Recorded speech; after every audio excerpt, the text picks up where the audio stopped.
Bum, bum, bum, bum, bum, bum, bum, bum, bum, bum, bum, bum. Hey, everybody. Hey, Tyler, get in here. Grab a seat. Gather around. It's time to talk about the big climate debate. Who are the winners? Who are the losers? Well, you'll find out today. So I just 30 seconds ago, I saw something on Twitter that says that a group of criminals used artificial intelligence to imitate the voice of a CEO, and then they called the CEO's subordinates and got them to wire them a whole bunch of money. So it seems to be the first AI crime where somebody used a deep fake voice to do a crime over the phone. I haven't read the details, so I might have some of that wrong. But that's not why you're here. You're here for the unparalleled pleasure of the simultaneous sip. Doesn't take much to participate. All you need is a cup or a mug or a glass, a stein, a chalice, a tankard, a thermos, a flask, a canteen, or a vessel of any kind. Fill it with your favorite liquid. I like coffee. Join me now, if you're ready for the simultaneous sip. All you have to do is lift it to your lips in a simultaneous way, and you'll have a dopamine hit that will last you all day. Go!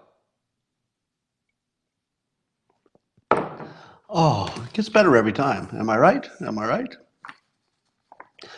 So Debra Messing and Eric McCormick continue to prove to the world that they don't have smart friends to talk them out of doing whatever the hell they're doing every day. The latest is Debra Messing apologizing for something she tweeted about a sign that was offensive, I guess.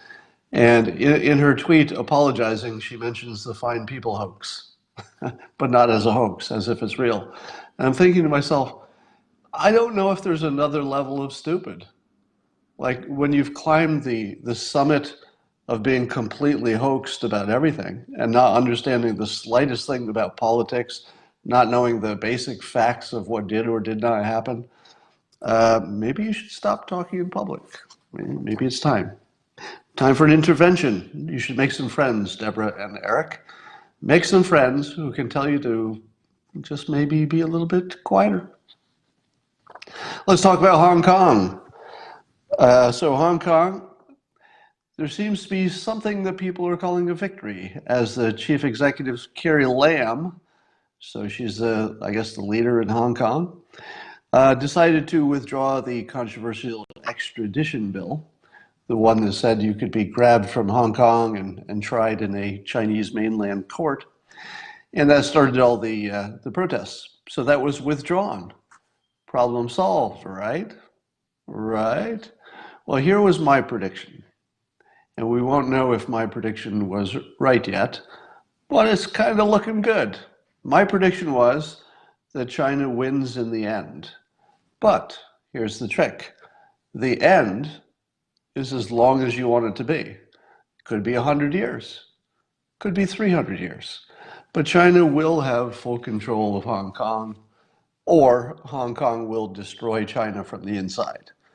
One of those two things is going to happen, and I think China certainly have the upper hand here. So while it appears that this particular obnoxious extradition law has been sidelined, it's not over, or even close to over. A related story that's in the news is that apparently China is flooding Hong Kong with mainland immigrants. That's right. China is playing the long game. They're going to change the people who live in Hong Kong over time until there are enough regular mainland Chinese over there that there's not enough of a majority to resist. Because they'll just say, well, we're China too, so why should it be different? So yes, I'm calling them immigrants, but they're immigrants from China to China in the sense that they're going from the mainland to Hong Kong. Now, I don't know if that report is true. That could be hyperbole too. But my larger point is that China doesn't have one lever to push, one lever to pull. They have lots of levers, and they have infinite time. So if you have lots of levers and infinite time, it doesn't matter if you had to temporarily move one back in place. It's going to happen. It'll just take longer.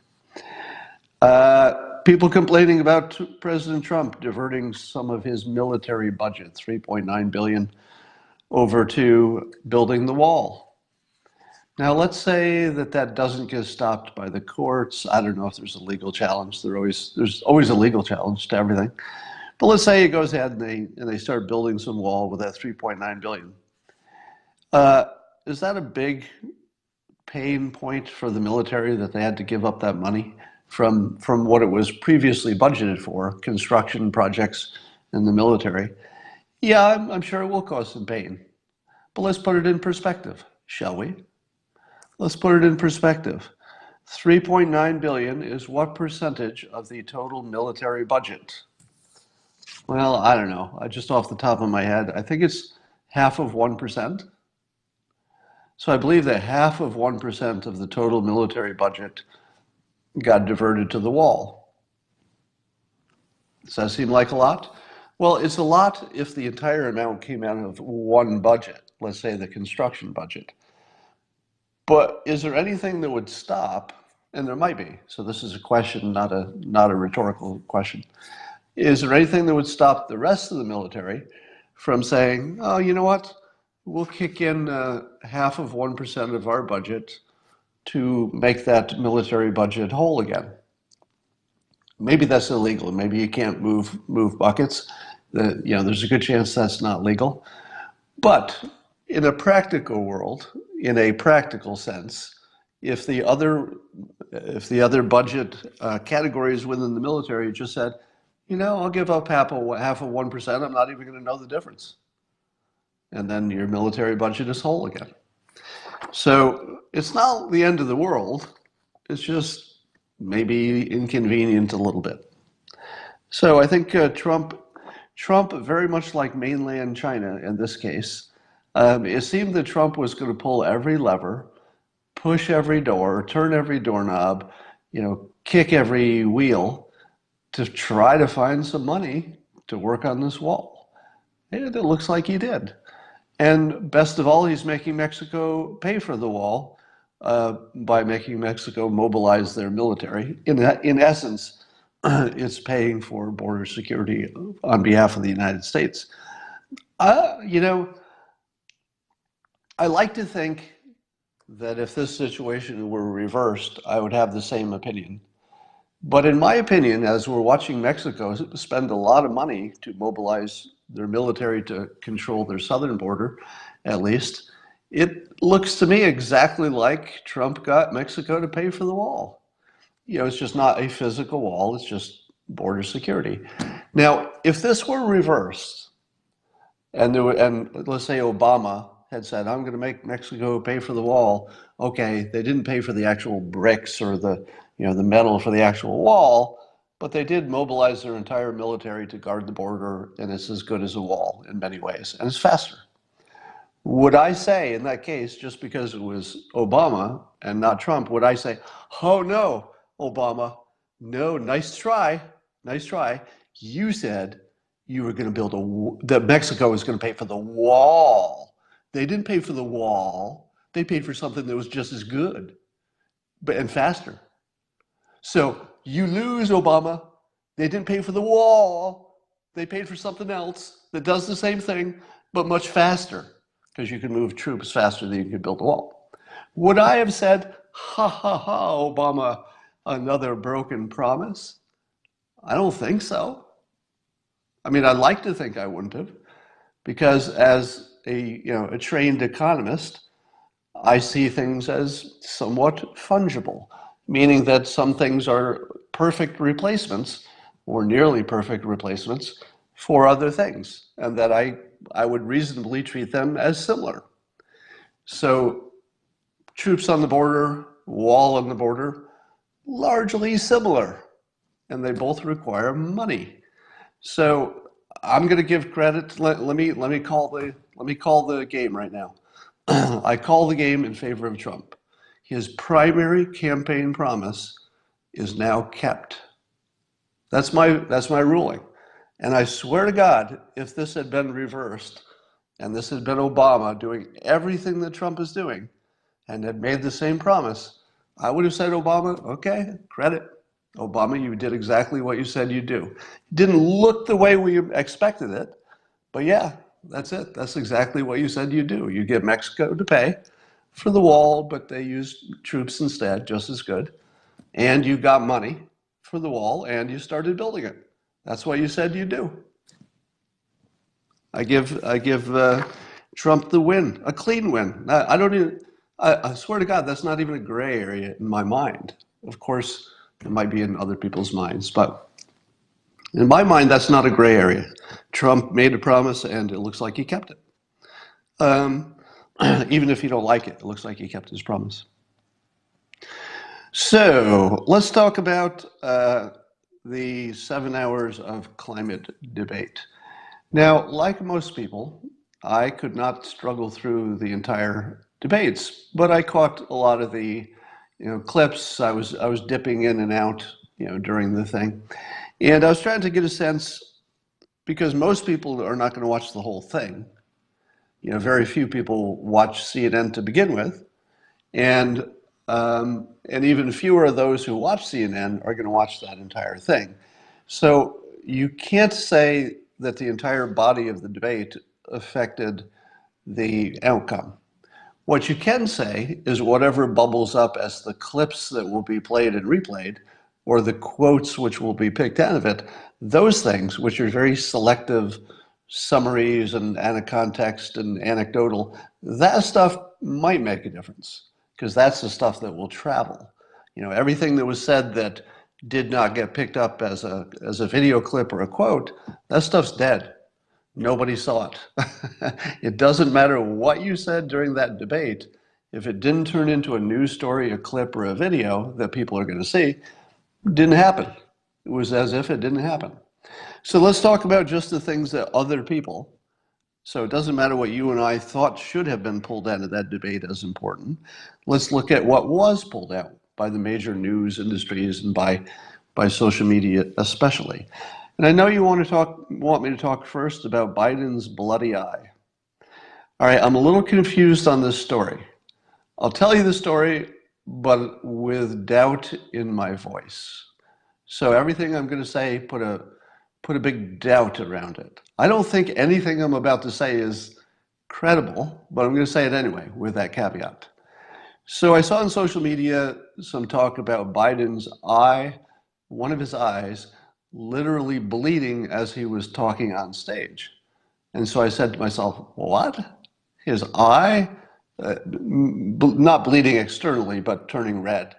And I thought, well, I'll look. So I pulled out my phone, and I've got, a big screen phone. And I call it up, and I watched the section where people said his eye is turning red.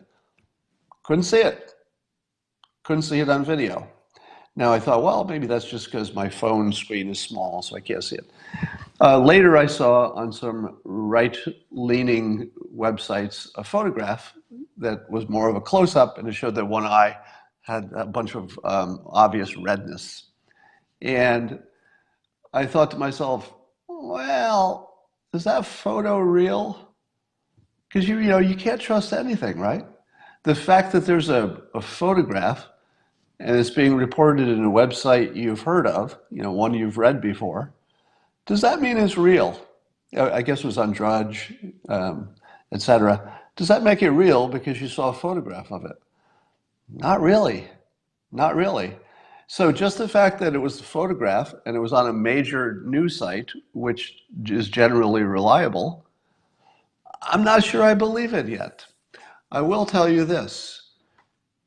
Two prominent pundits, shall we say, who will remain unnamed, but two people you've heard of that, names you've seen on Twitter and in the world. I'll just say that. Two of them independently messaged me during the climate debate, and they both said, and I thought this is the interesting part, they used the same phrase, he's done, about Biden, because of the bloody eye. So two people who just said, bloody eye, done.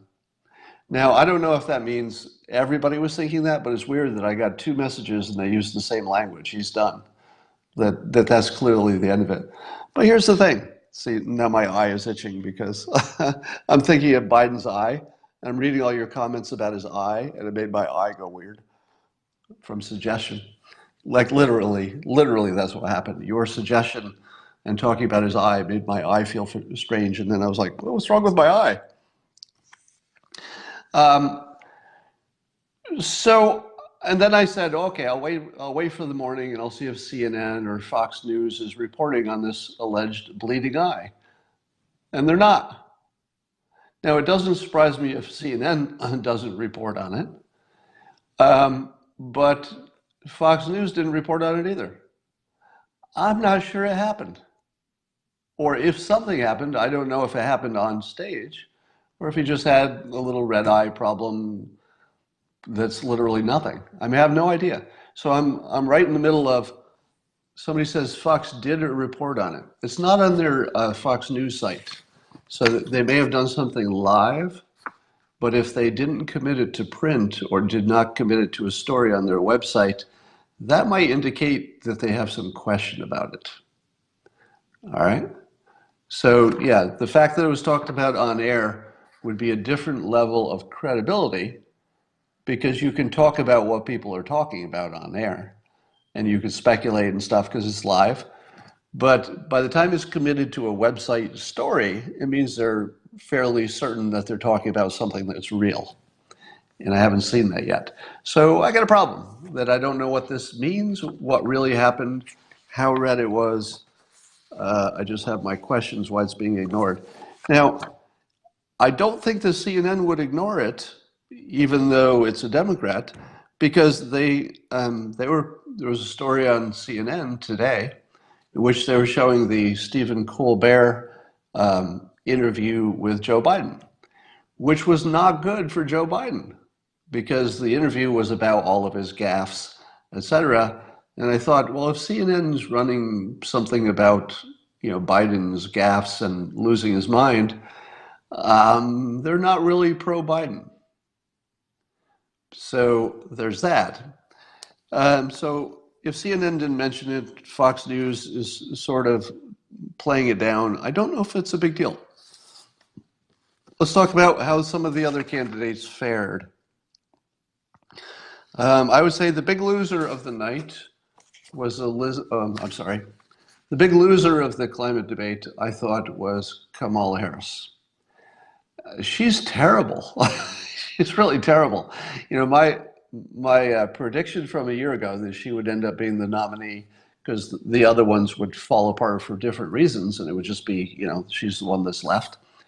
That assumed a minimum level of capability, which she is not demonstrating. Now, when I say a minimum level of capability, I mean somebody who could be a senator. I mean, she is a senator, but I think you could, throw a dart into Congress and find almost anybody who would have more charisma and more leadership skills when talking in public. Here's what she does wrong. Number one, body language, terrible. She's all, like playing with her hands. She's doing something with her hands. And, she just looked uncomfortable and weak up there. That was terrible. She doesn't dress well. Unfortunately, I hate to make a fashion comment, but we live in a shallow civilization. In the same way that President Trump's haircut and fitness and age were part of the discussion, and should be, because people are influenced by those things. Likewise, Kamala Harris has the potential to be like really well put together in every sense, from fashion to fitness to just naturally having an interesting look. But she's not using it. She's just not putting it all together. I don't know what's up with that. But she speaks tentatively. She doesn't speak like a leader. She doesn't seem to understand power and leadership. She has no leadership instinct whatsoever that you can see in live questions. She's much better when she's grilling people from prepared questions in Congress, and I got fooled by that act because when she had prepared questions and she was in her element, she was actually strong and and she looked very capable. But as soon as she gets into the wild, she can't handle the questions. She's too giggly. So the entire event was about climate change, and the reason it was the event, reason that there was the focus, is because it is presumed by all the people involved that it's the biggest existential problem to the planet Earth. If you've got only a few minutes on stage to talk about the biggest problem on the planet, the one that might kill millions or billions, that's what they believe, right? They believe this is a threat to the planet. And it's not a small threat, it's not a remote threat, it's like a real, immediate, frickin' threat to the whole planet. So that's what they think it is. So what did Kamala use her limited time to talk about? Straws. Straws. She talked about, she was trying to sort of pace the people and say how bad it was to use these paper straws. But they have to be eliminated anyway, the plastic ones. Now, could you talk about something less important than that? Is there anything less important than the United States talking about eliminating plastic straws? First of all, I don't know if this is true, but there's reason to believe that Asia and someplace else is responsible for 95% of all the plastic straws that end up in the ocean or wherever they end up. Maybe that's true, maybe it's not. Here's the way I look at it. I have personally spent a lot of time at beaches over my life. If you count every time I've ever gone to the beach, every time I've ever been on vacation where there's a beach, I've seen a lot of beach in a lot of different places. I've been in a lot of seawater. I've been on the water. I've been on little excursions in which you get on a boat and you go somewhere. And I've never seen a straw in the water. I've never even seen one. Do they float or do they fall to the bottom? Where are the straws going? My entire life, I don't believe I've ever seen one straw in the ocean. Now, I'm not saying it's not a big problem. Pollution in the ocean presumably is a very big problem. I mean, I don't see it visually, but one assumes that it probably is. So if you're a voter and you're looking for leadership and you see Kamala Harris talking about straws and you've never even seen a straw in the ocean, you can't even imagine if you were tasked with trying to come up with the least effective thing you could say on the topic of climate while the public is watching. It is the least effective thing you could do is talk about the quality difference between a plastic and a paper straw. And that's what Kamala Harris did with her limited time on stage. It was one of the most jaw-dropping failures of leadership instinct I've ever seen in my life. Now, you might say to yourself, okay, President Trump does these little diversions too. He talks about, and some of his don't even make sense because he talks about, for example, if the windmill stops, you can't watch TV. But when I watch the president say that, I receive it as a joke. He doesn't literally mean you can't watch TV when the windmills stop. He doesn't literally mean that. And that's what's funny about it. It's just sort of weird. And he's sort of making the point, the larger point, that the renewables are not consistent. The television part just turns it into a funny anecdote, or a funny comment. Basically, turns it into a joke form that you can understand. So his are completely different. President Trump never leaves and has never left since the beginning of his campaign leadership mode. In other words, when Trump showed up, he never left, he never took off his suit. Trump never took off his suit, even to visit Iowa. He's the smartest one to visit Iowa because he didn't take off his suit. I'm sure other people have done it before, but he never once became a person of the people. He never once became a dad or a grandfather. He waves his hands at those things, has pictures with his grandkids, but he's never, even when he has a picture with his grandkid, he's wearing a suit. So Trump knows that if you want to sell yourself as a brand, you don't leave the brand. Take Kamala Harris. So she left the brand entirely to talk about the difference between straws. It wasn't a funny anecdote, it just was useless. But then she also had this comment about your babies. Let's see if I wrote that one down. She said something about, think about your babies and your grandbabies. Oh, yeah, here it is. So this is another thing Harris said. She said, as it relates to those Republicans in Congress, where I've now been for 2.5 years, okay, so that's stupid. She should not say that she's only been a senator for 2.5 years. Because if you didn't know that, you might assume she'd been a senator longer. So that's the first stupid thing. I mean, it's just a mistake. There's no other way to say that. She should not use her limited time to say that she's only been in Senate 2.5 years, because nobody is going to think that's a long time. Nobody is going to register that as ready or experienced. Now, I realize Obama hadn't been in office long either, but Kamala Harris is not Obama. She doesn't have what he had, which is a whole set of tools that she's not even close to. All right, so she goes on. She says, every one of those members need to look at the babies and the grandbabies in their life, and then look in the mirror and ask themselves, why have they failed to act? So here is Kamala Harris going into what I would call mom filter. So she leaves the leadership filter, and she goes into a mom point of view. And the mom point of view is, look at my baby, look at my grandkid. So I guess you could call it grandmom, mom point of view. Now, there's nothing wrong with mom point of view. If you're running to be a mom, if you're running to be the leader of the nation, don't talk like your mom. That's getting off brand. So even if everything she says is true and valid, and it's perfectly reasonable through the filter of a mother or a parent's eyes, that's all fair to say, but it takes her out of leadership mode. You just can't see her as a leader, you just see her as a mom complaining about stuff. Then it got worse for her. So Kamala was asked about nuclear power, which I'll talk about with the other candidates as well. And she demonstrated, in my opinion, that she has not looked into it.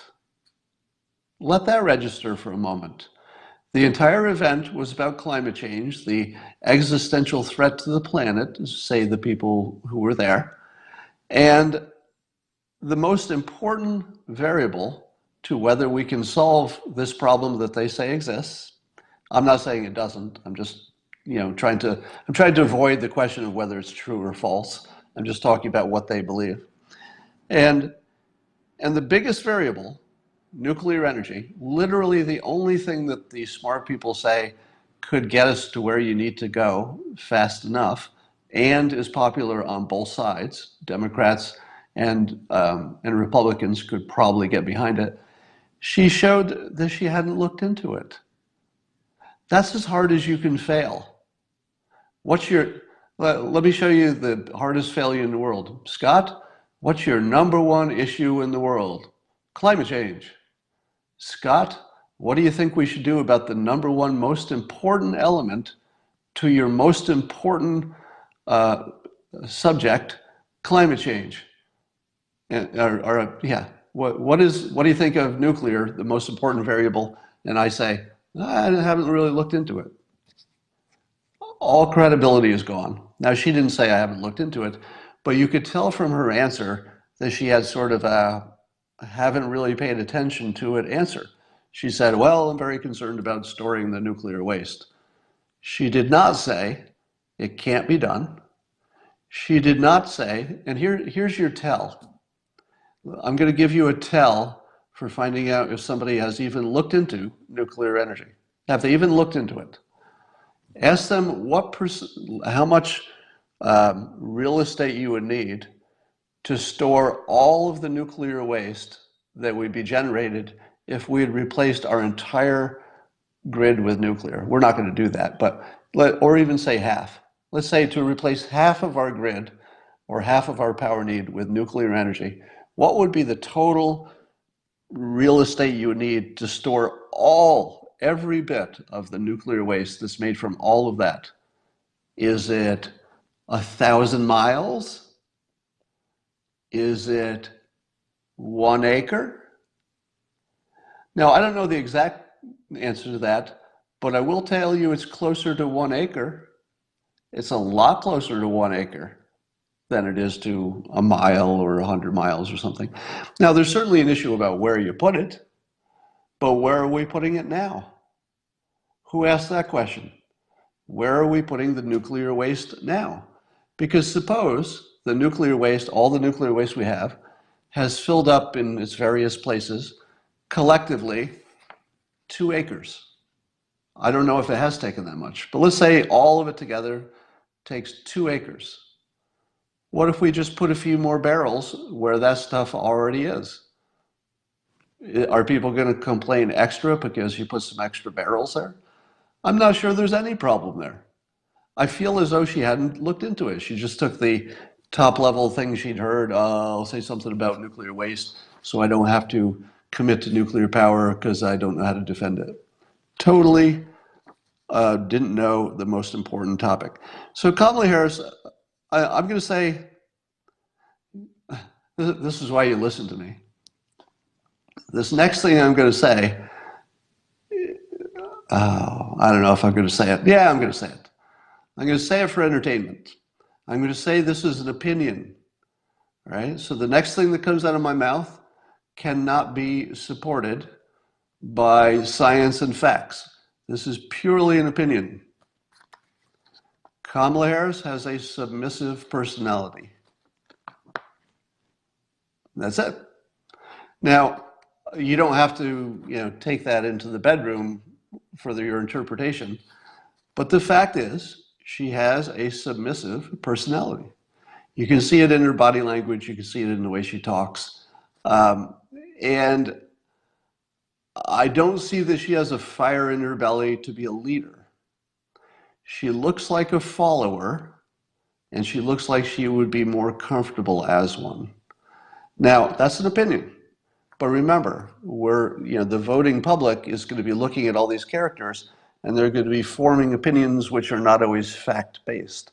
Some of it's just the impression you get. So I guess that's as far as I'll go. I'll say it's the impression I get, but of course I can't read her mind, right? So I can't know that it's true because I can't see what's in her head. But what she's projecting is pure submissive energy. And there's just no way that becomes president.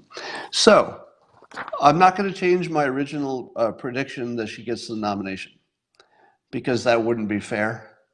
Because nothing, I made the prediction based on the people above her being completely unelectable.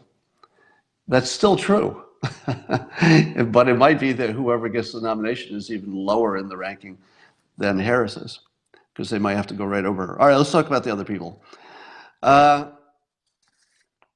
Let's see. Bernie Sanders is anti-nuclear, and Elizabeth Warren are both opposed, but in different ways.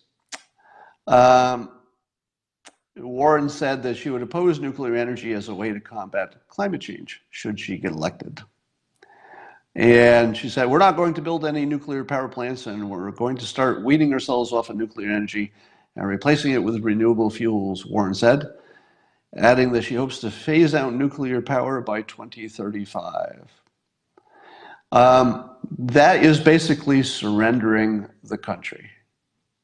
Let me give you an argument that you haven't heard, but you're going to hear more of it. Sometimes I cheat because I know about things before you do. So I can tell you what's coming before you see it. Here's an argument that you haven't heard before, that you're going to hear for the first time. And when I tell you, you're going to say this: oh shit. You ready? You're going to say that to yourselves quietly, or maybe out loud. But as soon as I tell you this way of thinking about nuclear energy and the future of the United States, you're going to say, oh shit, I didn't think about that. Here it comes. Space Force. You can't militarize space without nuclear power. And you're not going to be able to dominate space without having a very robust nuclear industry that's not only producing nuclear experts, but has enough of them that some of them are working on Space Force. If we don't have control, military control of space, we will have given it away to China, to Russia, maybe to India, maybe to somebody else. Look at the comments. Am I wrong? I'm not wrong. If you let your nuclear industry atrophy, which is Warren and Sanders' intention, they are intentionally ceding outer space to our biggest military opponents. If we give up outer space, we're also giving up the country, because whoever owns space owns the planet. There's no getting around that. Whoever owns space around the planet is in control of the planet for all practical purposes. Because it's hard to shoot stuff up, but it's kind of easy to shoot stuff down, if you know what I mean. So I would say that Warren and Bernie have explicitly surrendered the United States to China. I mean, that's as clear as it could possibly be. If you don't have a robust and continually improving nuclear industry, you can't populate space. Can't be done. So we'd be giving up space. You hadn't heard that before, had you? Tell me you've ever heard that argument before. You're gonna hear it in the future. So mark my words on that. Here's the most fun part. Both Cory Booker and Andrew Yang are, I guess I could say, pro-nuclear. Yeah, I guess I could say pro-nuclear. Now, Yang gets to another level of detail. So Yang talks about thorium, and there's a conversation about whether thorium is the future or it has problems. But he at least knows what it is. How many of the candidates running for president could have a conversation about thorium reactors compared to standard light water reactors? How many could even be in the conversation? I think two. Probably Booker, because remember, Booker is super smart. And he said explicitly, here's what he said about nuclear, it needs to be part of the fight against climate change. And he said, blah, blah, blah, the people who oppose it are, quote, aren't looking at the facts. So Cory Booker, brilliant guy, even if you don't like his politics, even if you don't like his style or whatever, he's a brilliant guy, like super smart, credentials for educational credentials, etc. And he says that you could only be against nuclear energy if you haven't looked at the facts. Ouch. How do any of the non-nuclear candidates, how do they contrast with that and not look like troglodytes? Because first of all, they don't understand climate change. They just know what people are saying about climate change. And they certainly don't understand the primary variable that could change the climate change situation if it's what scientists say it is. So I have to say that Cory Booker and Andrew Yang just rose above the crowd. Because if you're having an entire event about let's believe science, and you haven't looked into at least the pros and cons of nuclear energy, if you don't even understand the topic, the way apparently Harris does not understand the topic, you can't make any claim to having science on your side. So here's what Yang and Booker have done right. If you're going to go out there and say, climate change is a real big problem, and science says so, and if you don't agree with science, you're a freaking idiot. So that's the Democrat argument, right? You have to be on the right side with science. If you can say that sentence, and then you can also say, and science is also very clear that at the moment, there is no better solution than a robust nuclear energy. If you can say both of those things, you're at least consistent with science. That doesn't mean you're right? That's different. But at least it makes sense. If you say, I love science, you've got to say, I agree with the scientists on climate change, but I also agree with the scientists on nuclear energy. That's consistent. But look at poor Elizabeth Warren, who's got to run on this platform. I believe scientists when they talk about climate change, but I don't believe scientists when they talk about nuclear energy. That's what she has to run on. Are you fricking kidding me? Now look what Trump, Trump doesn't do a good job with nuclear. He just doesn't really talk about it much. But here's what he could do against that. Well, Elizabeth, I'm glad you're picking and choosing your science. So you like science when it happens to fit your socialist ideals in climate change, but you don't like science when science proposes a solution for the very thing you think is a problem. Why do you like science sometimes and sometimes don't? Here's what I say. I say that reasonable people can disagree on the science, but reasonable people cannot disagree with the following statement. Nuclear energy is the only way we know to meet our nuclear needs in a clean energy way, because it's consistent power as opposed to irregular power of renewables. Now, if President Trump said that, he would not have to have an opinion on climate change, per se. He could just say, well, whether you have climate change problems or not, you're still going to need the energy. You still want your energy costs to go down because that's good for the poor. It's good for the poor if energy costs go down.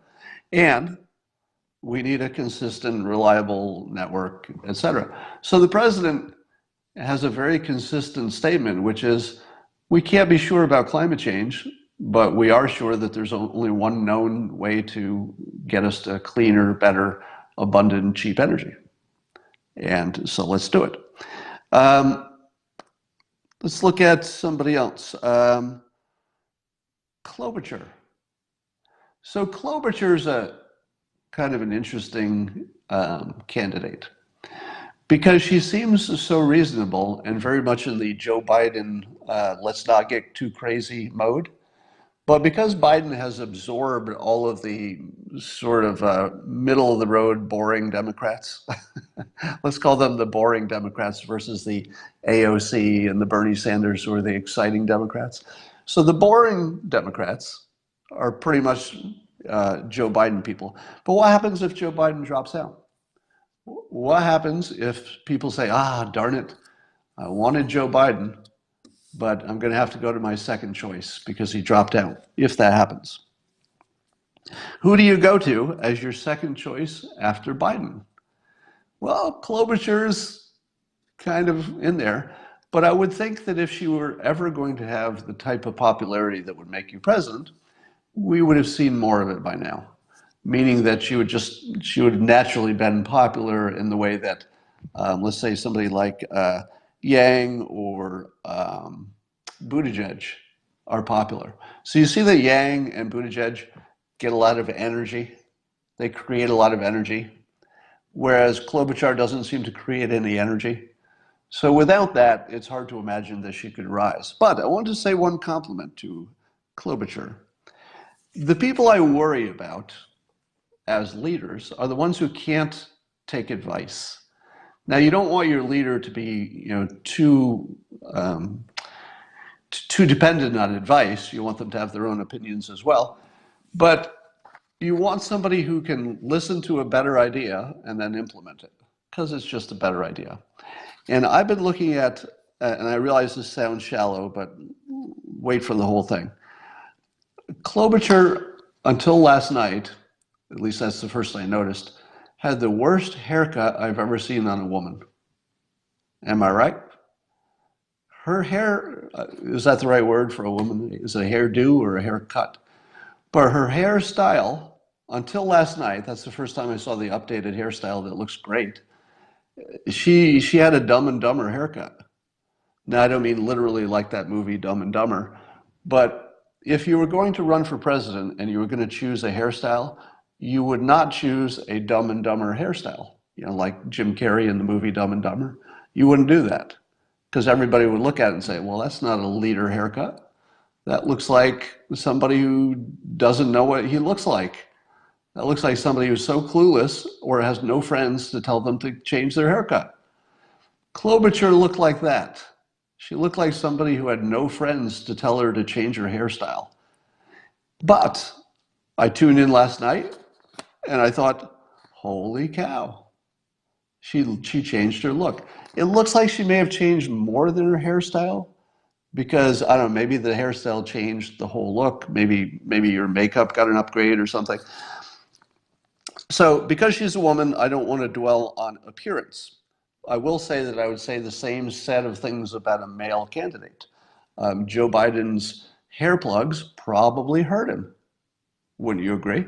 But I would say that whatever work he's had on his face probably helped him because it did, smooth things out a little bit. I would say that President Trump's haircut is certainly an issue. There are probably some people who are on the fence and just couldn't get behind his haircut. I think that's the thing. I think Chris Christie had a weight problem that would have limited the number of people willing to vote for him. We're a shallow bunch of creatures.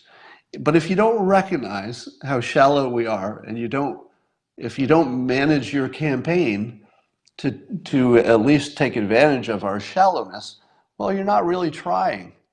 Because if you don't understand that your appearance is part of your package, that's not trying, right?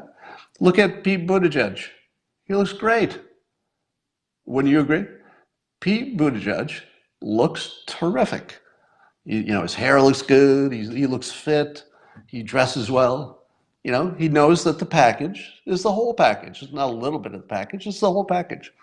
Now, Bernie's got his own thing going on because Bernie is aggressively, what would you call it, unkempt. So Bernie's whole brand is, I'm just going to be a mess, but listen to my policies. Now, he makes it work. I do think that Bernie's appearance probably cost him some votes because, again, people are shallow and they see their president as sort of an accessory to themselves. So you don't want a bad accessory. In the same way that you don't want a boyfriend or girlfriend who has an embarrassing automobile. You might say, I love my boyfriend or girlfriend, but my boyfriend or girlfriend has an embarrassing automobile. It would bother you. It wouldn't be necessarily a deal breaker, but it would bother you. You wouldn't want to get out of that car. So props to Klobuchar for changing that visual element and doing it very well. I thought whoever worked on her or whoever worked with her to get her new look kind of nailed it. Yeah, I'm not making a comment about beauty or sex appeal or any of that. I'm trying to keep it out of the realm of sexism as much as I can. I'm just saying that she went from an embarrassingly, just awkward looking haircut to really nailing it, looking pretty sharp. So that might help. You might see her, I don't know. I don't know if her ranking will go up just because she sort of disappears in the rest. Let me talk about Yang. Yang has a little bit of the Kamala Harris problem, but a different form of it. In the way that Kamala Harris doesn't stay in leadership mode, she turns into mom mode and sort of submissive mode, and those are off-brand if you're trying to be a leader. Yang might be the smartest or one of the smartest people. Cory Booker's pretty smart. Elizabeth Warren's pretty smart. Actually, most of the candidates are pretty smart. Buttigieg is brilliant. So you'd have a lot of smart people there. But Yang is one of them. And his problem is that he slips into nerd mode. Now, I love nerds. I love my nerds, right? If you're the creator of Dilbert, you probably like your nerds.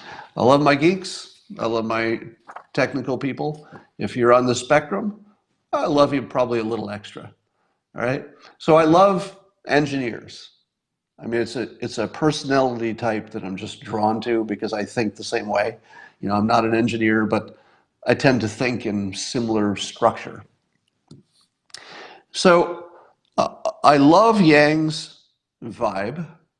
because he embraces the sort of the geeky side of himself without being too technical. In other words, he manages to simplify and also look like he could handle details. That's a tough thing to do, and I give him a lot of credit for that. I would say that Yang has overperformed more than anybody else has overperformed, meaning he's gotten farther than the smart people would have suggested was possible, and he did it with skill. All right, none of it's luck. Yang is climbing up through the ranks with skill. All right, and some of them, the other candidates, it's a little bit more about exposure. It's a little bit more about, well, I want free healthcare. So there are a variety of reasons why people would like the other candidates. But there's only one person who started, way back in the pack and just started chunk, chunk, chunk, chunk, chunk, chunk, just moving himself up a little bit at a time, chunk, chunk, gathering support, all through skill. Can't ignore how much skill it took for him to get this far into the pack. More skill than anybody else has demonstrated. But here's the problem. That skill is not looking like leadership skill. Even if you tell yourself, I would love to have a leader who has, that grasp of the world and that ability to communicate, and obviously has the ability to get people excited. He's interesting on stage. He seems to have good intentions. Doesn't seem to be wed to some ideological, anchor. Seems to be mentally flexible. Like, he's got a lot going on that people are noticing and they like it. But I don't know if it looks like a leader. In other words, there's a vibe that he collectively gives off that looks like he'd be a really good senator, or he'd be a really good advisor. Yeah, he looks like he could be one of the most important people in the country in terms of being able to understand topics, communicate them, create energy around them. He might be one of the most important people that have ever walked around in 2019. But he doesn't give off the "I'm never taking my suit off even when I'm with my grandkids" leadership vibe that Trump does. Indeed, there was a was it this set of debates where Yang did a tweet and he said that he just learned there was no dress code for the debate.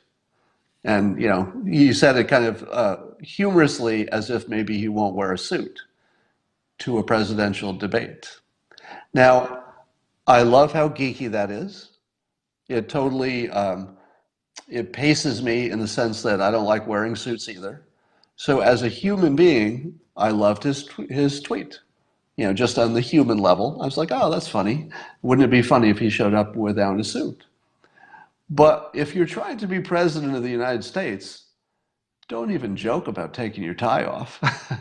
If you're a guy, and if you're a woman, whatever is the comparable to that. But if you're a woman, don't say you're going to show up to work in your jogging pants because there's no dress code. I don't want to hear that. I want to hear that you sleep in your suit. I think Trump sleeps in his suit. If we didn't see pictures of him golfing, I would think he actually falls in bed with his suit on, at night. So Trump is still putting off the leader alpha vibe, and he never goes out of character. It's always leader, it's always alpha.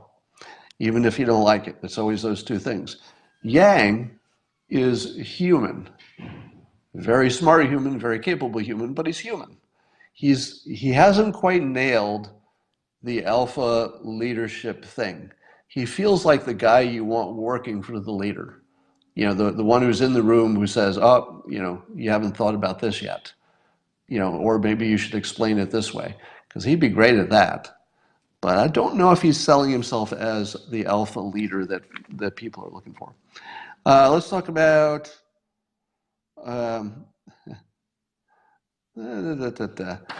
I'm I'm watching with great interest Bernie and Elizabeth Warren splitting votes.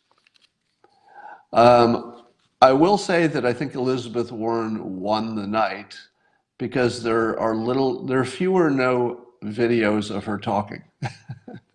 So she ended up not making news. So Elizabeth Warren didn't make any news, which is good because she wants to avoid mistakes at this point.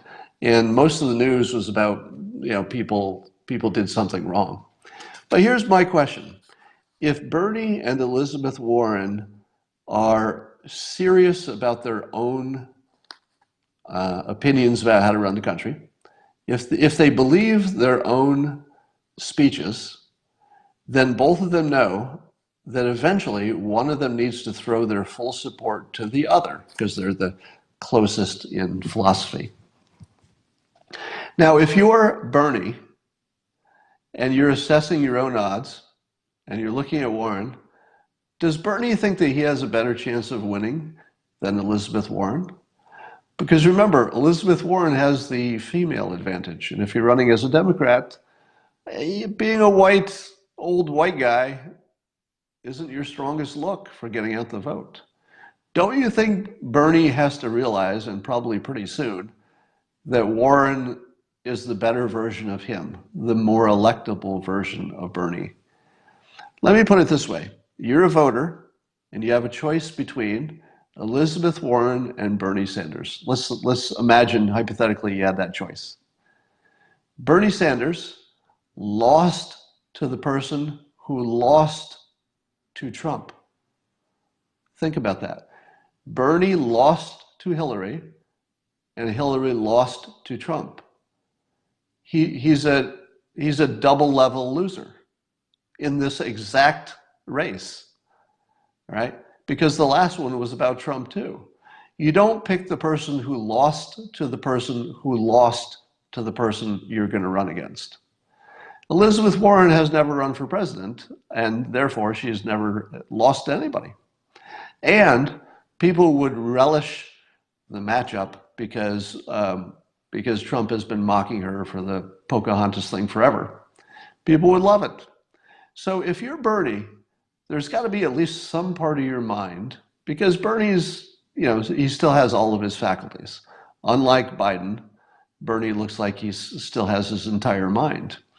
Bernie has to know that if he wants his policies, or some version of the things he wants, to become policy, the very best thing he can do is to bow out and endorse Warren. If he doesn't do that, and fairly soon, he's not credible, because it means it's about Bernie and not about the country. If Bernie cares about the country, he will throw all of his support, and fairly soon, to Elizabeth Warren, because she has a far better chance of winning.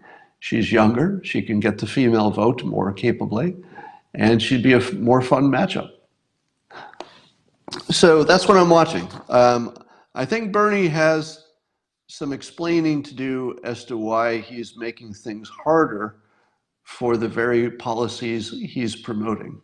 So his very existence makes his own policies less likely to happen.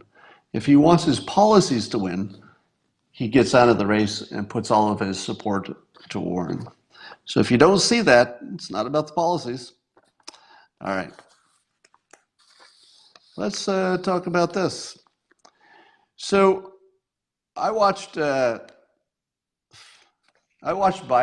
answer some questions, and my feeling was that he's just not all there. And I'm not talking about the famous gaffes, because you can explain away the gaffes as, he's always done it. And I would be confused too if I were on the campaign trail and I was in a different city every night. I'd forget where I was. I've given lots of speeches where you travel to a place and you're on stage. And one of the reasons I avoid mentioning the city is because I'm not confident I'll remember what town I'm in when I'm doing my speeches. So that stuff doesn't bother me too much. What does bother me is just that when he's talking just in general, it just doesn't look like he's quite all there. It looks like Grandpa at Thanksgiving just talking about politics. All right. So I don't think Biden has a chance. I think Bernie's going to have to give his support to Warren. Right now, if you had to bet, I would say Warren has a lock on the nomination, if nothing changed. But of course, lots of things change, right? So Elizabeth Warren with Andrew Yang as vice president or something, that'd be pretty interesting. I doubt she'd pick him, but yeah, Warren has by far the greatest likelihood of getting the nomination at this point. She is consistently capable, even if you hate all of her policies, and I'm not a fan. She is consistently capable. Quick, name an Elizabeth Warren gaffe. Is there one? How much has she been talking in public? Name an Elizabeth Warren gaffe. Can't do it. I can't think of one. So, although in a perfect world we would have a better candidate, I think she's really learning quickly. She's strengthening her game, and if Bernie gives her support, she would be quite a formidable candidate, and then she would lose. Um, Here's what Elizabeth Warren said last night. She said that conversations around regulating light bulbs, banning plastic straws, and cutting down on red meat are exactly what the fossil fuel industry wants people focused on as a way to distract from their impact on climate change. Now compare Harris and other people talking about meat and straws and light bulbs. That's the smallest in the weeds conversation you can have. All right, so Warren is correctly pointing out that her competition is in the weeds. Hey, if you're talking about straws and light bulbs and red meat, you're doing exactly what the fossil fuel industry wants you to do, which is talk about all the wrong stuff. And that showed that Warren knows what the high ground is. She recognizes it as a strategy because she used it. If you see somebody pull the high ground strategy, the most important, I'd say powerful, persuasion that isn't fear. Fear is always the most powerful. But beyond fear, the high ground maneuver is solid gold, works basically every time. And she just high grounded her competition like they were bitches. I mean, she just said, if you're talking about light bulbs and straws and red meat, you're just basically playing into the enemy's hand. And she's right. When you hear her say that, is there anybody in the world who hears Warren say, stop talking about this little stuff? It's exactly what they want you to be talking about. When she says that, does anybody say, no, no, Liz, you're so wrong. These straws are important? They don't. They immediately realize that she's taken the high ground, and they are like, all right, maybe I'll change the subject. So Warren has a stranglehold on the nomination as of today. The slaughter beater is still 100%. She can't beat Trump with the policies she has. In order to beat Trump, she would actually have to fundamentally change her policies to be more mainstream, more Biden-like. Well, let me tell you this. If Elizabeth Warren does a 180 on nuclear energy, she might be your next president. Because that might be enough. If Elizabeth Warren completely reverses on nuclear energy and says, well, I looked into it a little bit more, and I got to say that the newer technology is safer than I thought, and given that, I'm gonna say let's go for that. If she did that, she'd be really hard to beat. Let me tell you, she'd be really hard to beat, but I don't know if she'll do that. All right, that's all I have for now. I will talk to you tomorrow.